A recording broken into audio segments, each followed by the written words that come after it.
Hi friends, it's me Sreekutty Keerthimon. Welcome to my YouTube channel. ഇന്ന് ഞാൻ ഉണ്ടാക്കാൻ പോകുന്ന ഐറ്റം എന്ന് പറയുന്നത് എൻ്റെ വെർഷൻ ഓഫ് ഉള്ളിവടയാണ്. അതുണ്ടാക്കാൻ വേണ്ടിയിട്ട് മെയിനായിട്ടും സവാള മസ്റ്റാണ്. സവാള ഇതുപോലെ കുനുകുനാ ചെറുതായിട്ട് നല്ല നൈസായിട്ട് അരിഞ്ഞെടുക്കുക.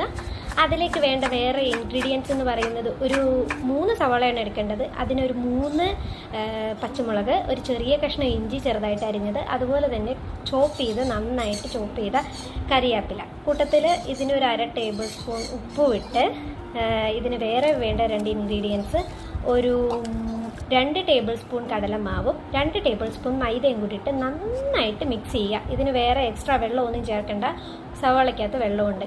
അതിനുശേഷം നമ്മുടെ കൈക്ക് പറ്റുന്ന രീതിയിൽ ഒരു ചെറിയ ഉരുളയാക്കി എടുക്കുക. അത് കൈകൊണ്ട് തന്നെ പരത്തിയിട്ട് എന്ന് പറഞ്ഞിട്ട് എണ്ണയിലേക്ക് ഇടുക. ഒരു 4-5 മിനിറ്റ് കൊണ്ട് നന്നായിട്ടും മുരിഞ്ഞ് കിട്ടും. എൻജോയ് ഗൈസ്, ഉള്ളിവട റെഡി.